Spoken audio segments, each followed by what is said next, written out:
بسم اللہ الرحمن الرحیم۔ السلام علیکم، آپ دیکھ رہے ہیں الف نیوز اور میں ہوں آپ کے ساتھ ماجد علی۔ شامل کرتے ہیں پاکستان اور دنیا بھر سے breaking news headlines. Canada کبھی بھی امریکہ کا حصہ نہیں بنے گا، جسٹن ٹروڈو۔ ٹرمپ کی جانب سے کینیڈا کو امریکہ کی ریاست بنانے کی تجویز پر جسٹن ٹروڈو کا رد عمل سامنے آ گیا۔ کینیڈین وزیر اعظم جسٹن ٹروڈو نے کہا کہ کینیڈا کبھی بھی امریکہ کا حصہ نہیں بنے گا۔ ڈونلڈ ٹرمپ کی اس تجویز کو مسترد کرتے ہیں انہوں نے کہا کینیڈا کی آزادی پر کوئی سمجھوتا نہیں ہوگا۔ ڈونلڈ ٹرمپ کی تجویز پر عمل درآمد کا سوال ہی پیدا نہیں ہوتا۔ انہوں نے مزید کہا کہ کینیڈا اور امریکہ کی تجارتی تعلقات عوام کے فائدے میں ہیں، دونوں ممالک کے درمیان سیکیورٹی شراکت داری اہم ہے۔ خبر کے اگلے حصے میں بات کرتے ہیں جو بائیڈن کی حکمت عملی غلط تھی، ہم طاقت کے ساتھ افغانستان سے انخلا کرتے۔ ڈونلڈ ٹرمپ نے دو ٹوک پیغام جاری کر دیا۔ نومنتخب امریکی صدر نے کہا ہے کہ جو بائیڈن کی افغانستان سے انخلا کی حکمت عملی مکمل طور پر غلط تھی، ہم عزت اور طاقت کے ساتھ افغانستان سے انخلا کرتے۔ نومنتخب امریکی صدر ڈونلڈ ٹرمپ نے کہا کہ صدر جو بائیڈن نے نرم پالیسی اور غلط حکمت عملی کی وجہ سے افغانستان میں اربوں ڈالر کا سامان چھوڑنے کا نقصان کیا۔ 20 جنوری تک یرغمالی رہا نہ ہوئے تو مشرق وسطی میں حالات بے قابو ہوں گے، حماس اور کسی کے لیے بھی اچھا نہیں ہوگا۔ روس یوکرین جنگ موجودہ صورتحال سے کہیں زیادہ سنگین ہو سکتی ہے۔ روس اور ایران کمزور ہو چکے ہیں۔ انہوں نے کہا کہ امریکہ کو اقتصادی تحفظ کے لیے پاناما کینال اور گرین لینڈ کی ضرورت ہے۔ کینیڈا کے خلاف اقتصادی طاقت کا استعمال کریں گے، کینیڈا اور میکسیکو پر سخت ٹیرف لاگو کریں گے۔ انہوں نے کہا کہ کیپٹل ہل پر حملے پر بڑے پیمانے پر معافی دوں گا، جبکہ میکسیکو کا نام بدل کر امریکہ رکھیں گے۔ میکسیکو سرحد پر غیر قانونی تارکین کو روکیں گے۔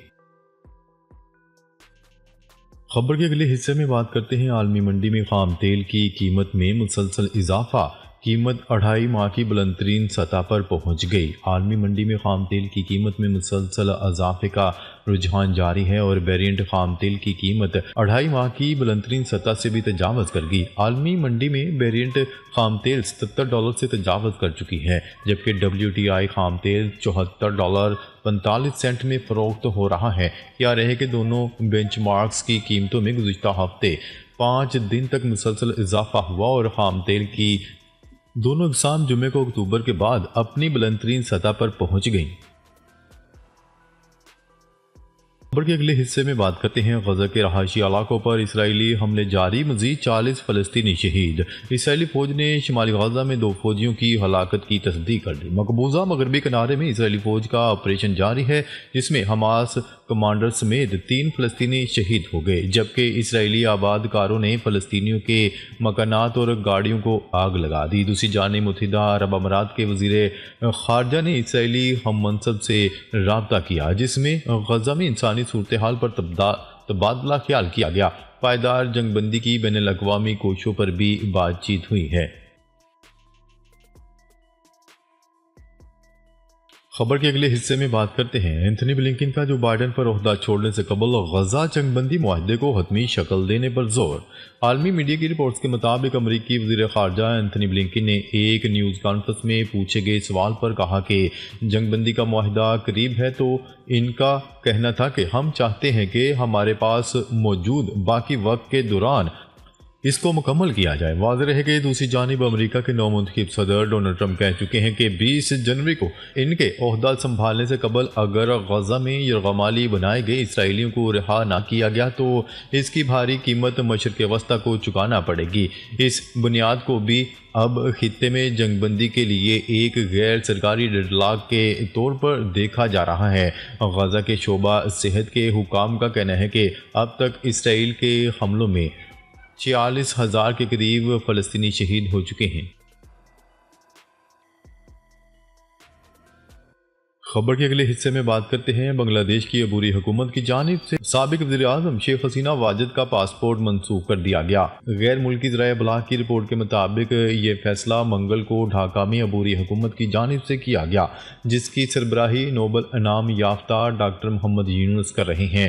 رپورٹس کے مطابق ملک میں مجرمانہ کارروائیوں کے پیش نظر بنگلہ دیش کی عبوری حکومت کی جانب سے کل 97 افراد کے پاسپورٹ منسوخ کیے گئے ہیں، جن میں سابق وزیر اعظم حسینہ واجد بھی شامل ہیں۔ جن افراد کے پاسپورٹ منسوخ کیے گئے ہیں ان میں سے 22 پر جبری گمشدگیوں میں مبینہ ملوث ہونے کے الزام ہیں، جبکہ 75 دیگر افراد پر گزشتہ سال بنگلہ دیش میں طلبہ احتجاج کے دوران قتل کے الزامات ہیں۔ یہ پیش رفت انٹرنیشنل کرائم ٹریبیونل کی جانب سے حسینہ واجد اور دیگر 11 افراد کے خلاف ان کی حکومت کے دوران جبری گمشدگیوں اور ماورائے عدالت قتل کے مقدمے میں گرفتاری کے وارنٹ جاری کیے جانے کے بعد سامنے آئی۔ ٹریبیونل کی جانب سے ملزمان بشمول حسینہ واجد کو گرفتار کر کے 12 فروری تک پیش کرنے کی ڈیڈ لائن مقرر کر دی گئی ہے۔ یاد رہے گزشتہ روز بھارتی میڈیا نے دعویٰ کیا تھا کہ بنگلہ دیش کی سابق وزیر اعظم حسینہ واجد کے وارنٹ گرفتاری جاری کر دیے گئے ہیں۔ بھارتی میڈیا کے مطابق عالمی جرائم ٹریبیونل نے حسینہ واجد سمیت 11 افراد کے وارنٹ جاری کیے ہیں۔ وارنٹ جبری گمشدگیوں، ماورائے عدالت قتل کے الزامات میں جاری کیے گئے ہیں۔